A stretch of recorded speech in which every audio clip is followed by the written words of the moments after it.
Hallelujah, praise the Lord.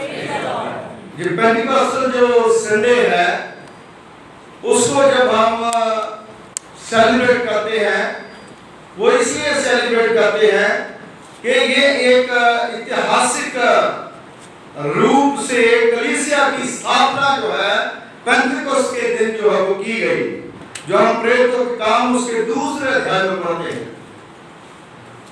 तो Pentecost जो Sunday है, जब लैब अवस्था में हम उसको पढ़ें, जब फसल काटी जाती थी तो फसल के जो पहले पूरे होते थे जिनको बात करके लोग बात जो है वो यरूशलेम के मंदिर में जहां पर वो पर्व मनाया जाता था उसमें लेकर के आते थे। थैंक्स गिविंग संडे भी हम उसको कह सकते हैं। और हम लोग जब इसको आज मनाते हैं तो बहुत से लोग जो है इस चीज को सोचते हैं कि जिन लोगों ने कलीसियाओं का नाम पेंटिकॉस्टल रखा है वही लोग जो है वो पेंटिकॉस्टल हैं। लेकिन उस समय जब कलीसिया की स्थापना हुई थी, जब ब्रह्म कलीसिया की स्थापना जीसस क्राइस्ट प्रभु यीशु मसीह ने अपना ब्लड देके अपना खून दे करके उसको खड़ा करा था, उस समय की बात मैं बता रहा हूं। उस समय ये सिस्टम नहीं था, लेकिन उस समय की जो कलीसिया थी वो उनके ऊपर बहुत अत्याचार होता था। जो उनके जो पासवान थे, जैसे पतरस था जिसको सबसे ऊंची पदवी जो है वो दी गई, और उसके बाद जितने उनके चेले थे यीशु मसीह के, उन्होंने जब कलीसिया में अलग अलग जगहों में जाकर के प्रचार करा तो वहां पर बहुत सी कठिनाइयां, बहुत सी परेशानियां जो है झेलनी पड़ी। इसीलिए कहते हैं कि शहीदों का खून कलीसिया का बीज है। हालेलुया, शहीदों का खून जो है वो कलीसिया का बीज है। बाइबल इस बात को, जो पृथ्वी पर किसी भी जगह पर जो लोग इकट्ठे होते हैं, जो स्थानीय कलीसिया है, उसको एक कलीसिया का रूप जो है वो दिया गया है। और एक्चुअली अगर देखा जाए तो जो कलीसिया वो क्या है? मसीह की देह। कलीसिया क्या है? मसीह की देह है, जिसमें सभी पुनर्जीवित आत्मे हैं। प्रत्येक जो है पुनर्जीवित आत्मे है जो यीशु मसीह के लहू से जीवित किए गए हैं। क्योंकि उस समय पहले लोग पापी थे, लोग गुनाह में थे, जो बदी में थे। अगर आप यीशु मसीह की वंशावली को पढ़ोगे तो यीशु मसीह की वंशावली में बहुत सी ऐसी औरतें थी जो बिल्कुल हम शब्द नहीं बोल सकते, लेकिन प्रभु में जब वो आई, खुदा में जब वो आई, तो उनको बड़ी बड़ी पदवियां जो है वो खुदा ने दी। क्योंकि यीशु मसीह का मेन मकसद था जो पापी लोग हैं उनको बचाना। प्रभु कलीसिया जो है उसमें जो पापी थे, जो गुनाही थे, जब पतरस प्रचार करता था तो उस प्रचार के द्वारा सब लोग जो है जो पाप में थे, जो गुनाह में थे, वो कहते थे, जब वचन के द्वारा उनको पाप दिखाई देता था तो वो कहते थे कि अब हम क्या करें? तो पतरस क्या कहता था? खुदावंद यीशु मसीह के नाम के ऊपर विश्वास करें, पिता पुत्र और पवित्र आत्मा के नाम में बपतिस्मा है। एक नए जागृत इंसान जो है वो बन जाते थे। इसलिए मेरी बहनों, मेरे भाइयों, इस पृथ्वी पर कलीसिया का केवल एक छोटा सा भाग नहीं है। अंतरराष्ट्रीय कलीसियाएं, स्थानीय कलीसियाएं, ऐसी कलीसियाएं जो हमें दिखाई नहीं पड़ती। और उन सारी अदृश्य कलीसियों का सर कौन है? प्रभु यीशु मसीह। हालेलुया। खुदावंद यीशु मसीह जो है उनका सर है, और प्रभु यीशु मसीह कहां पर है? स्वर्ग में। हालेलुया। वो स्वर्ग में है, इसलिए यीशु क्रिस्त ने अपना जीवन दे दिया ताकि कलीसिया की स्थापना की जाए। त्याग करना पड़ता है, जीवन देना पड़ता है। अगर पतरस जेल में नहीं जाता, अगर याकूब तलवार से नहीं काटा जाता, तो उस समय वो कलीसिया वहीं की वहीं मर जाती। लेकिन उन्होंने अपना योगदान इस तरह से दिया ताकि कलीसिया जो है वो बढ़ती चली गई, और आज पूरी दुनिया में आप देखिए जगह जगह पर कलीसिया जो है वो बढ़ रही है। इसलिए मेरी बहनों, मेरे भाइयों, परमेश्वर का पवित्र वचन इफिसियों उसका 5वां बाब उसकी 25वीं आयत में हमें बताता है, जैसा मसीह ने भी कलीसिया से प्रेम करके अपने आप को दे दिया, कलीसिया को प्रेम करके अपने आप को दे दिया। इस युग में परमेश्वर का सबसे सर्वोच्च कार्य कलीसिया को इकट्ठा करना है। हालेलुया। भगाना नहीं है। जो भूली भटकी भेड़े हैं उनको क्या करना है? गले में लेके इकट्ठा करना है। ये कलीसिया का काम है, ये हमारा काम है। प्रेरितों के काम उसका 15वां बाब उसकी 14वीं आयत में लिखा है, परमेश्वर ने पहल अन्य जातियों पर कैसी कृपा दृष्टि की कि उनमें से अपने नाम के लिए एक लोग बना लिए। ये चुने हुए लोग मसीह की देह में बपतिस्मा द्वारा मिलाए गए। हालेलुया। इस कलीसिया में बहुत से लोग जो जहां पर बैठे हैं वो बपतिस्मा के द्वारा ही कलीसिया में मिलाए जरूरी है। हम प्रभु के काम को आगे बढ़ाएं, क्योंकि प्रभु ने हमें आज्ञा दी है, जाओ जाकर के प्रचार करो और लोगों को शिक्षा दो, उन्हें पिता, पुत्र और पवित्र आत्मा के नाम में बपतिस्मा दो। इसलिए जो कलीसिया है उसकी परिभाषा क्या है? हमें बेसिक चीजें समझनी है। कलीसिया जो है एक इकट्ठा है, जो मसीह के लिए गाता है, मसीह के लिए बोलता है, मसीह के लिए मरता है और मसीह के पीछे चलता है और दुखों को झेलता है, क्योंकि यीशु मसीह ने कहा, जो मेरा चेला होना चाहे अपनी क्रूस उठा करके मेरे पीछे चले। एक इकट्ठा है जिसमें हम बसते हैं, जिसमें हम रहते हैं, जिसमें एक अगुआ होता है, जिसमें लोग रहते हैं, जिसमें बच्चे रहते हैं, जिसमें बुजुर्ग रहते हैं, जिसमें हम सब लोग रहते हैं और उस काम को आगे बढ़ाते हैं। मसीह कलीसिया नए नियम की संस्था है। मसीह कलीसिया जो है नए नियम की संस्था है, जो पेंटेकोस्त के से आरंभ हुई और संभवतः इसका अंत मसीह के दूसरे आगमन यानी रैप्चर के साथ जो है वो तब तक रहे जब प्रभु यीशु मसीह आएगा। ये शब्द कलीसिया जो है, यूनानी जो शब्द है अक्लीसिया से निकला। यूनानी शब्द क्या है? अक्लीसिया से निकला है, जिसका अर्थ है बुलाया जाना। हालेलुया। कलीसिया का अर्थ क्या है? बुलाया जाना। आओ मेरे पास आओ। ये प्रभु यीशु मसीह का बुलाया जाना जो है वो हमारे साथ है।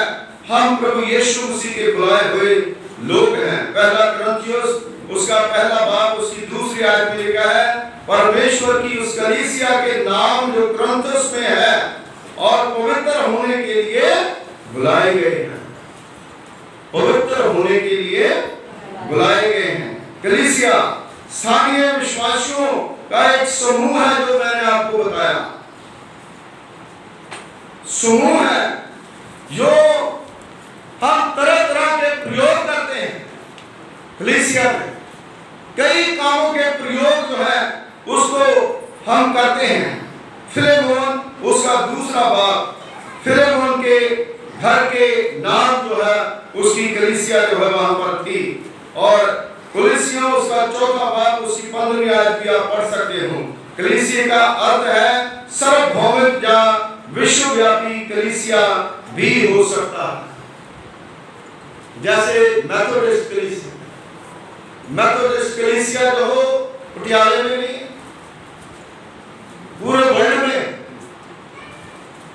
कई देशों में जहां जहां भी प्रचार जो है वो किया गया, वहां वहां तक खुदा का कलाम जो है वो पहुंचा है। कलीसिया जो है राज्य में अंतर है, कई कलीसियाएं राज्य स्तर पर कलीसियाएं, जैसे वेटिकन सिटी, और बहुत से देश हैं जहां पर कलीसियाएं जो है वो पाई जाती है। दृश्य और अदृश्य कलीसिया, जिसको हम देख सकते हैं, जिसको हम नहीं देख सकते। सार्वभौमिक कलीसिया, कहां कहां तक हम पहुंचते हैं। और मेरी बहनों, मेरे भाइयों, हमें कलीसिया में आदर्श बन के रहना बहुत ही जरूरी है। प्रेरितों के काम में अगर आप रहोगे, कुछ लोगों का, चुनिंदे लोगों का जिक्र आया है जो बड़े ही आदर्श और आदर के योग कलीसिया में काम करते हैं। जिन लोगों ने परमेश्वर के काम को ईमानदारी से करा, उनके नाम जो है उस खुदा के कलाम में, प्रभु के वचन में जो है वो दर्ज हो गई। कलीसिया का संस्थापक जो है वो कौन है? मत्ती की इंजील उसका 16वां बाब, उसकी 16 आयत से लेकर के 18वीं आयत में जब हम पढ़ते हैं तो खुदा के कलाम में लिखा है, मैं इस पत्थर पर अपनी कलीसिया बनाऊंगा। पतरस ने इसका अंगीकार किया, तू पतरस है, मैं इस पत्थर पर अपनी कलीसिया बनाऊंगा, और जो तू पृथ्वी के ऊपर खोलेगा वो खुल जाएगा, और आसमान पर खोलेगा वो खुल जाएगा। मेरी बहनों, मेरे भाइयों, कलीसिया एक ऐसी चीज है जो कलीसिया में रह करके आशीर्वाद लेते हैं, उनके लिए वो हो जाता है। जो स्वर्ग के लिए हम प्रार्थना करते हैं, स्वर्ग भी खुदा अपने लोगों के लिए खोल देता है। हमारे उद्धारकर्ता ने पतरस को बड़ी उच्च पदवी जो है वो दी। पतरस पर कलीसिया की स्थापना नहीं, परंतु पतरस के शब्दों पर यीशु मसीह जो है वो कलीसिया का संस्थापक है। मत्ती की इंजील उसका 16 बाब 16 और 17 आयत हम पढ़ेंगे। मत्ती 18 उसकी 18 में भी हम पढ़ेंगे। वहां से स्पष्ट हो जाता है पतरस को दूसरे शिष्यों की अपेक्षा से ऊंची पदवी जो है वो परमेश्वर ने दी। हालेलुया।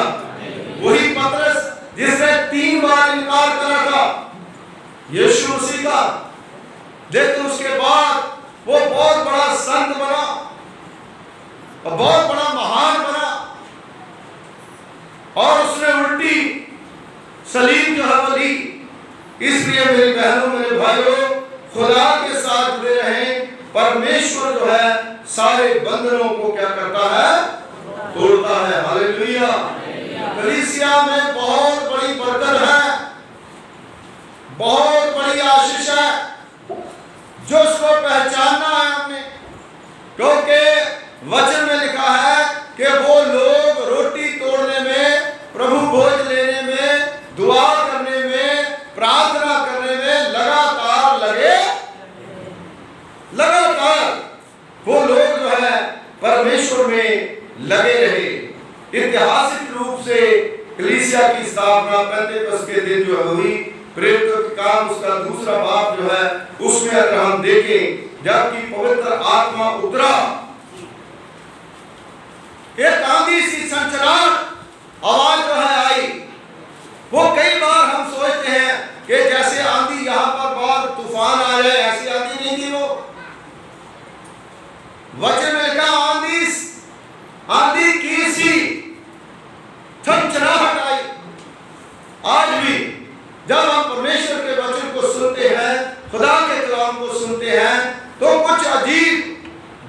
जहां वो हमारे साथ होती है, हम अजीब तरीके से सोचना शुरू करते हैं।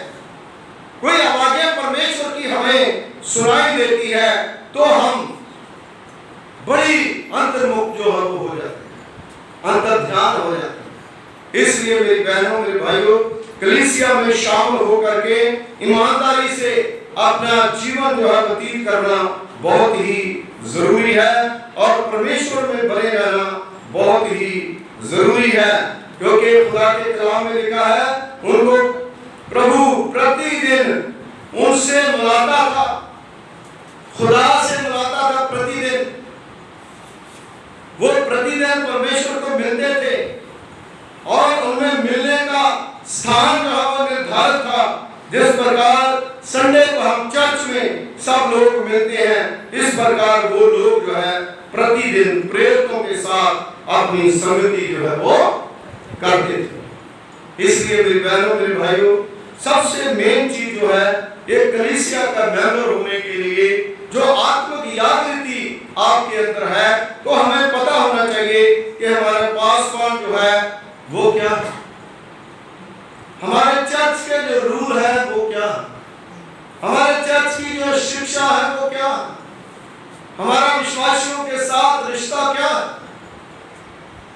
इसलिए वो लोग जो है इतनी पवित्रताई के साथ वो रहते थे। इसका मतलब ये तो नहीं कि वो दूध के धुले हुए थे, वो भी इंसान थे, उनसे भी गलतियां होती थी, उनसे भी पाप होते थे, लेकिन उन लोगों ने परमेश्वर के साथ अपना रिश्ता जोड़ा, खुदा के साथ उन्होंने इकट्ठे रह करके अपने जीवन में उस कलीसिया में एक ऐसे बीज बोए, आज पूरी दुनिया में, पूरे संसार में वो बीज जो है फल फूलते हो रहे। हालेलुया।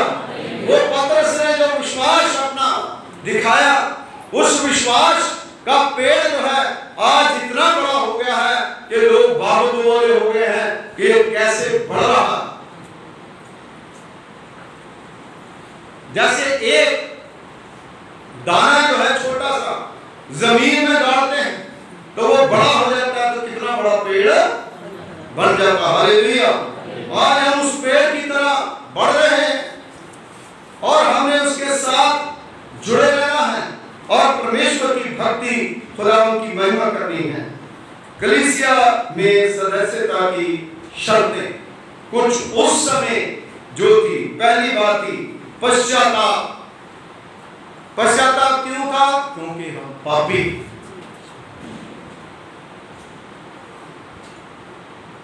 पश्चाताप जो है वो लोग करते थे।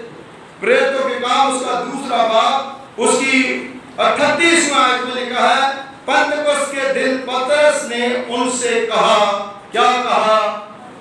मन फिराओ। हालेलुया। कितने लोग मन फिराते हैं,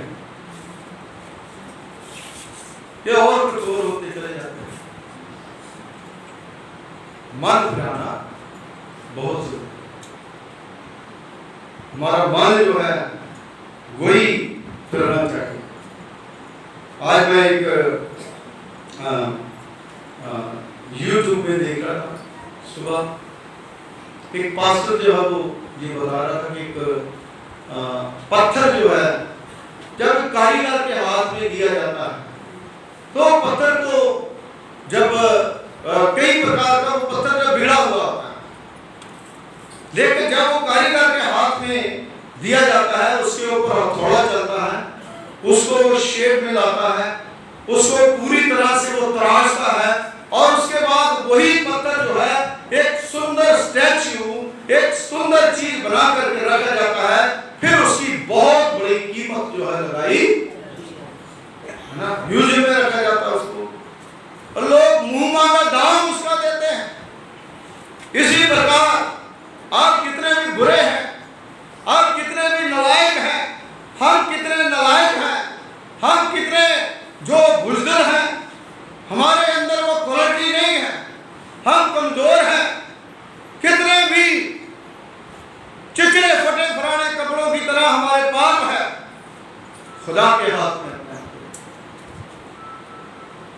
खुदा जो हम आपको तराशेगा, खुदा जो हम आपको ठीक करेगा। मेरी कोई औकात नहीं है, किसी की कोई भी औकात नहीं है किसी को ठीक करने की। यीशु मसीह जो है वो ठीक कर, खुदावंद यीशु मसीह जो है उसको तराशेगा, उसको ठीक करेगा।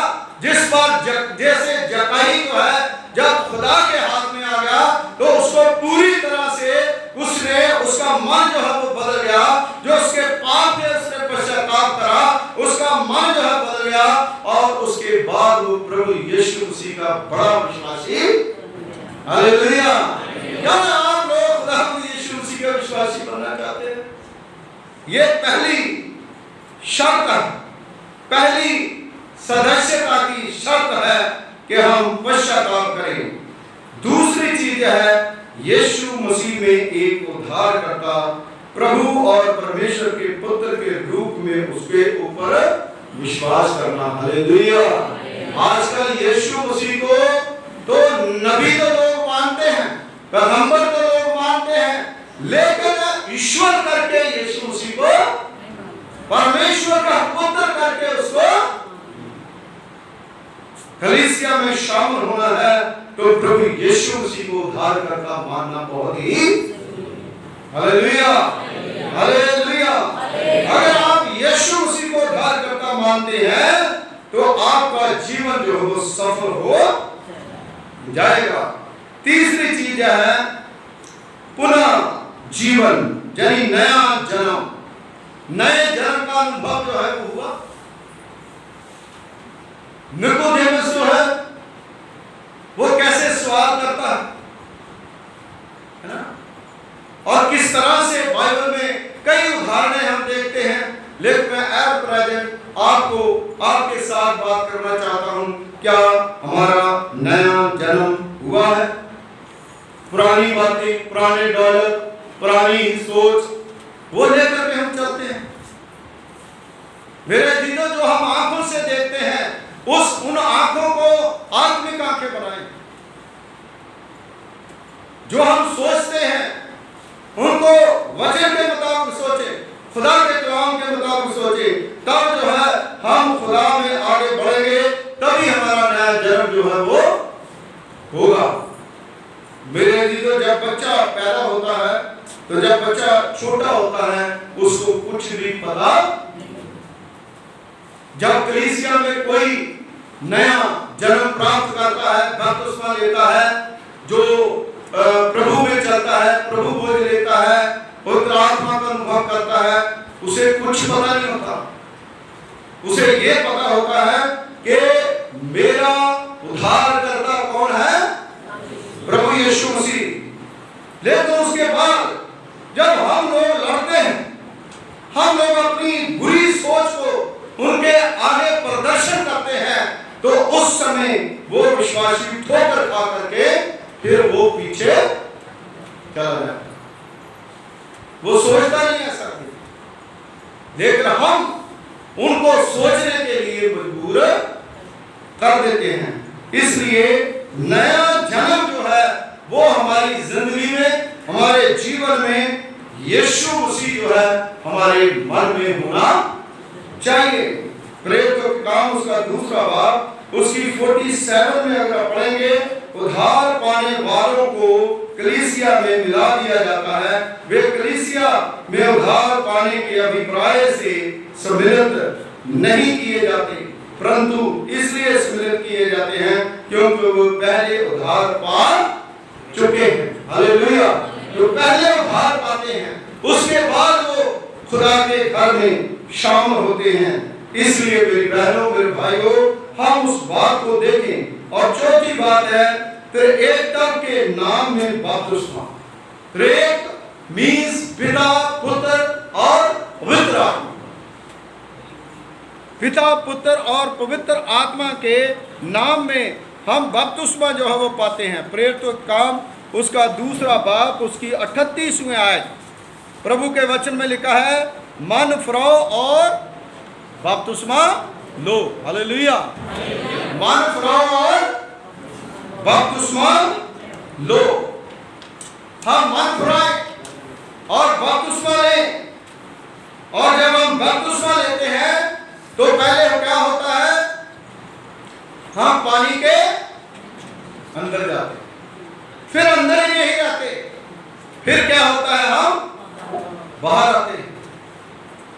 हम एक बार पूरी तरह से उसके अंदर चले जाते हैं, जैसे यीशु मसीह कब्र में गया और फिर वो जिंदा हो गया, फिर नया जन्म जो है, नई जिंदगी जो है वो हमें मिलती है।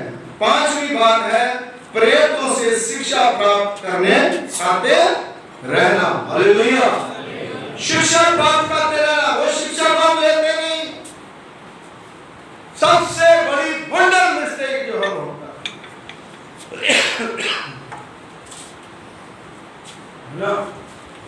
हम वो शिक्षा जो परमेश्वर के सेवक देते हैं उनको हम लेते नहीं। प्रेरितों के काम उसका दूसरा भाग उसकी 42वीं आयत में आप पढ़ोगे, और वे प्रेरितों से शिक्षा पाने और संगति रखने और लीन रहे। बाइबल के अनुसार जो है उन्होंने अपना जीवन व्यतीत करा। आज आप देखिए, जो आंखों से आप देखते हो, आप चर्च पर न आप एक एक ईंट जो है उसको काउंट करें, एक एक सरिया जो लगा है उसमें उसको काउंट करें, एक एक सीमेंट जो लगा है आप लोगों ने उसको काउंट करें। कितने सालों में, एक साल में अगर हम ऐसा कर सकते हैं, कभी कर पाए? किसने करा? कलीसिया ने। हालेलुया। क्यों करा? क्योंकि कलीसिया में वो रिवाइवल है।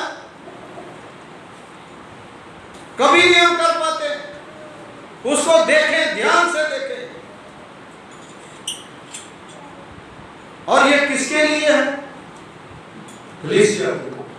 इसलिए मेरी बहनों, मेरे भाइयों, परमेश्वर का पवित्र वचन बताता है कि बाइबल के अनुसार अपना जीवन जो है व्यतीत करें। आपने जो रद्दा रखा, आप लोगों ने जो एक एक ईंट जो है इसमें दी है, एक एक पैसा जो है आप लोगों का इसमें लगा है, वो आने वाली कई पीढ़ियां जो है इसके अंदर क्या करेंगे? वर्शिप करेंगे। हालेलुया। प्रभु की महिमा करेंगे। इसलिए ज्यादा से ज्यादा जो लोग दान देते हैं उनको अप्रिशिएट करें, जो लोग काम करते हैं उनको आगे बढ़ाएं, खुदा उन्हें तरक्की देगा। और चौथी बात जो है इसमें, छठी बात जो है, बाइबल के अनुसार कलीसिया के प्रतीक। बाइबल के अनुसार कलीसिया के प्रतीक क्या है? सबसे पहली बात जो मैं बताई थी कि कलीसिया जो है क्या है, वो मसीह की देह है और मसीह देह का सर है। अगर कलीसिया को तंगी होती है, परेशानी होती है, तो यीशु मसीह का सर जो है उसको हम फोड़ दें, फिर पत्थर मारते हैं उसको, है ना? फिर उसको कहते हैं इसको सलीब के ऊपर चढ़ाओ। कुरिसियों उसका पहला भाग उसकी 18वीं आयत में लिखा है, और वही देह अर्थात कलीसिया का सिर है।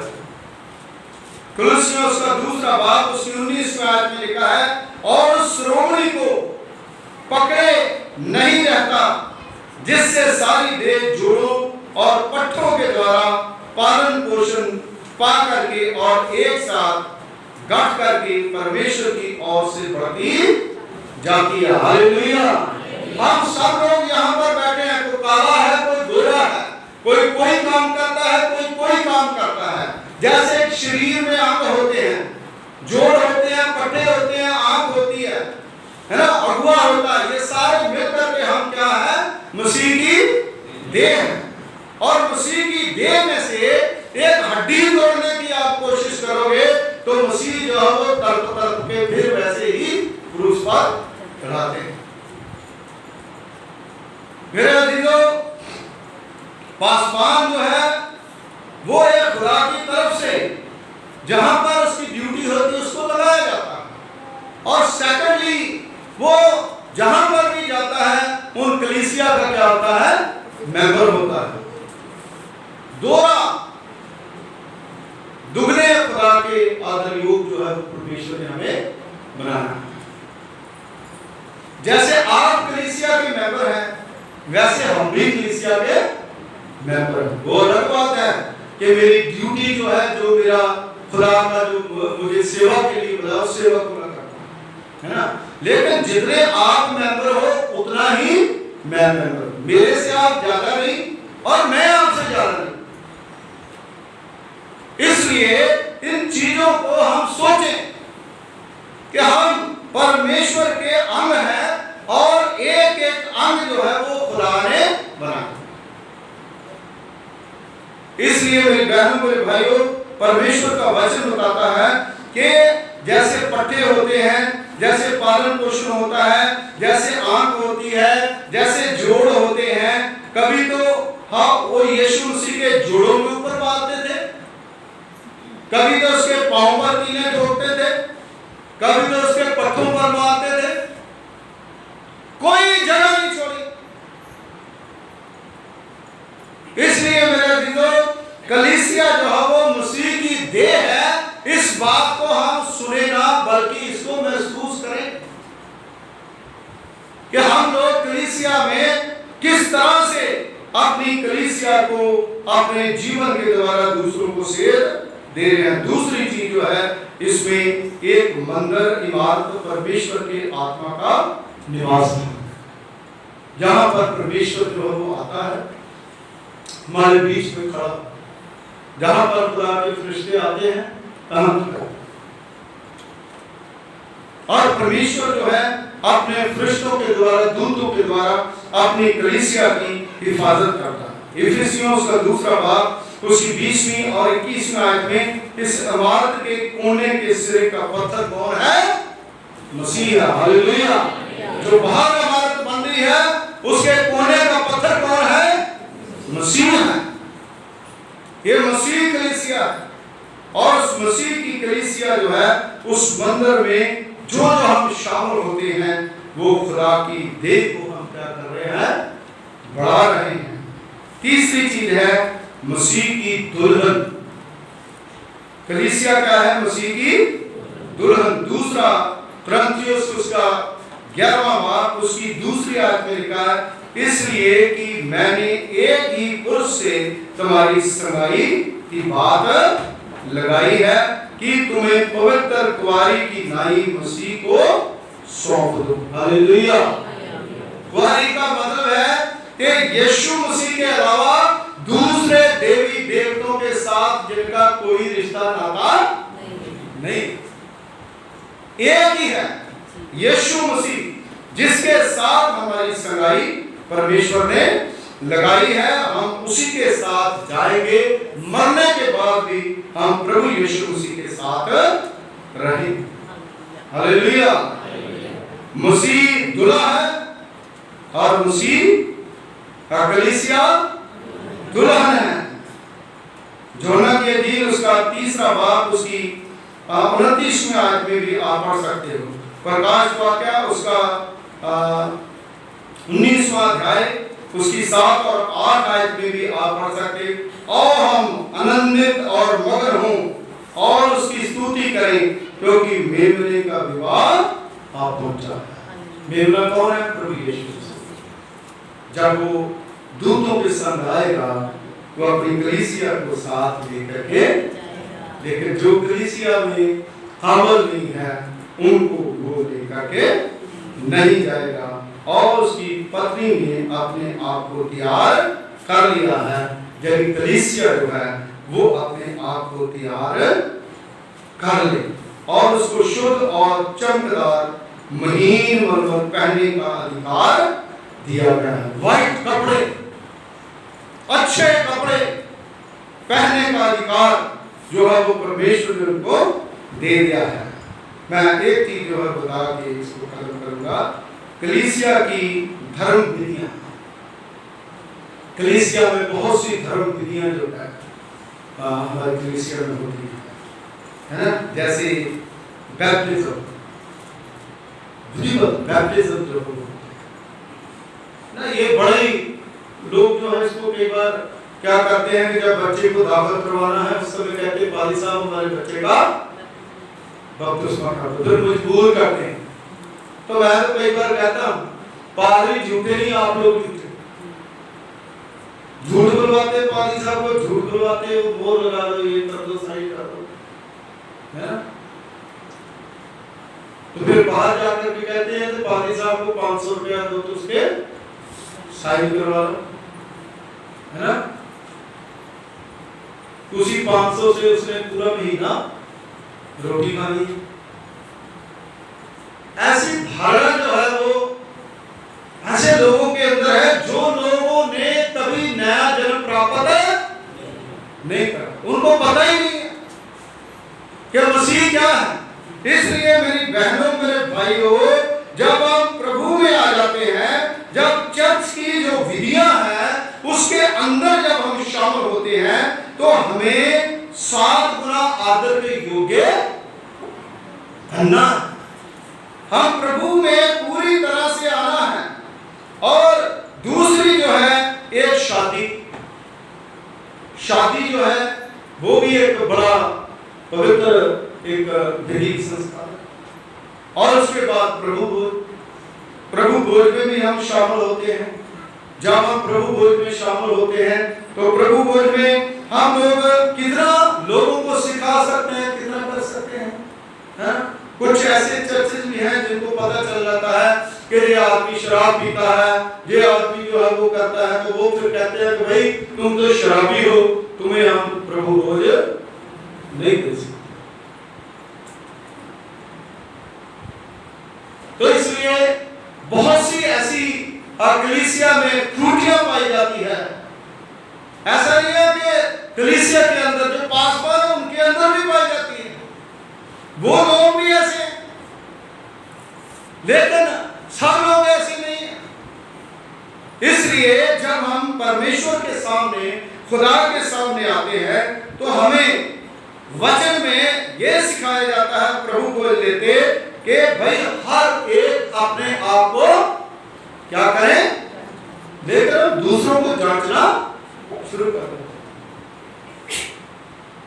हम अपने आप को जांचें, हम अपने आप को इस तरह से जांचें कि हम लोग उस योग बन सके कि हम परमेश्वर के सामने, प्रभु के सामने अपने आप को रख सके और अपना जीवन जो है वो परमेश्वर को दे सके। सो मेरी बहनों, मेरे भाइयों, हम लास्ट में आप लोगों को ये बताना चाहेंगे, पृथ्वी की कलीसिया में एकता, जो हम इस पृथ्वी के ऊपर, इस धरती के ऊपर जो हम उस एकता को पाते हैं, इसको यीशु की उच्च महाजांच के प्रार्थना से लिया गया है, जिसमें लिखा है एकता इसलिए क्योंकि हम एक ही पिता की आराधना करते हैं। यूहन्ना की इंजील उसका 17वां 16वां अध्याय उसकी पहली से लेकर के 5वीं। हम एक ही खुदा की आराधना करते हैं, एक ही परमेश्वर की आराधना करते हैं, इसलिए हमें हमेशा एक साथ मिल करके रहना है। शार्लट्स में मैं आपको बताऊंगा, इतने अधिक हम लोग भाग्यशाली हैं कि हम उस जो ब्रह्म कलीसिया जब शुरू हुई थी उसके बारे में जब हम सोचते हैं तो हमने ये सीखा कि कहां प्रेरितों से ये कलीसिया शुरू हुई और उसके बाद जो है वो कलीसिया बढ़ती बढ़ती विश्वव्यापी कलीसिया बन गई। हालेलुया। आज इस संसार में, इस दुनिया में कितनी क्रिश्चियन कंट्रीज हैं, वो क्यों हुई? क्योंकि खुदावंद यीशु मसीह ने सिर्फ एक कुर्बानी जो है अपनी कलवरी क्रूस पर दी और परमेश्वर ने अपने प्रिय पुत्र प्रभु यीशु क्रिस्ट को इस संसार में भेजा। आज हम इस चीज को समझें कि हम कितनी बड़ी कलीसिया के अंदर, कितनी बड़ी महान, हम शुक्रगुजारी करें, प्रभु का धन्यवाद करें कि हम उस प्रभु को जानते हैं जो तीसरे दिन मुर्दों में से जी उठा। इफिसियों उसका 5वां बाब उसकी 27वीं आयत में लिखा है, और उसे एक ऐसी तेजस्वी कलीसिया बना करके अपने पास खड़ी करें जिसमें ना कलंक ना झुरी ना कोई ऐसी वस्तु हो, वरन पवित्र और निर्दोष। हमें निर्दोष होना, तमाम प्रकार की बुराई, तमाम प्रकार का नशा, तमाम प्रकार की बुरी आदतें, तमाम प्रकार की जो बुरी जो सोच है उसको दूर करके हमें हर एक इंसान का भला सोचना, उसके लिए प्रेयर करना, जो भी खुदा के घर में आ जाता है उसके लिए दुआ करना हमारे लिए बहुत ही जरूरी है। आइए हम अपनी आंखों को बंद करें और प्रार्थना करें। खुदावंद हमारे सर्वशक्तिमान पिता परमेश्वर, कुल आसमान और जमीन के खालिक मालिक, तेरा धन्यवाद करते हैं, तेरा शुक्रिया अदा करते हैं। जितने भी खुदावंद आपकी बेटी बेटियां प्रभु जी आपके घर में आए हैं, आप में आशीष दे, बरकत दें। जो गर्मी की वजह से या किसी काम की वजह से बाहर गए हैं, खुदावंद आप उन पर भी अपनी कृपा, अपना फजल। जो लोग आपके घर में बैठे हैं, अपनी आस उम्मीद लेकर के आए हैं, उनकी हर आस उम्मीद को पूरा करें, क्योंकि आप अनुग्रहकारी पिता हैं, दयावान परमेश्वर हैं। आपकी दया, आपकी कृपा खुदावंद बहुत बड़ी। पिता परमेश्वर जी, हम शुक्रगुजार हैं कि हम आज इस चीज को सीख सके कि कलीसिया के मेंबर होने के साथ हमारी कौन कौन सी ड्यूटीज है, हम किस तरह से अपने आप को परमेश्वर के सामने प्रेजेंट करते हैं। हम दीन बने, नम्र बने, प्यार और मोहब्बत का जीवन व्यतीत करें और अपनी कलीसिया में रह करके खुदावंद जो चर्च बन रहा है, जो प्रभु परमेश्वर जी हमारी जितने भी ऑर्गेनाइजेशन है खुदावंद, उस पर हम प्रभु पिता परमेश्वर जी अपना पूरा फोकस कर सके। और प्रभु खास दुआ करते हैं अपने देश के लिए, प्रभु जी हमारे देश में अंदर शांति और खुदावंद पिता परमेश्वर जी समृद्धि हमेशा बनी रहे। मसीह यीशु के वसीले से मांगते हैं, आमीन। Thank you.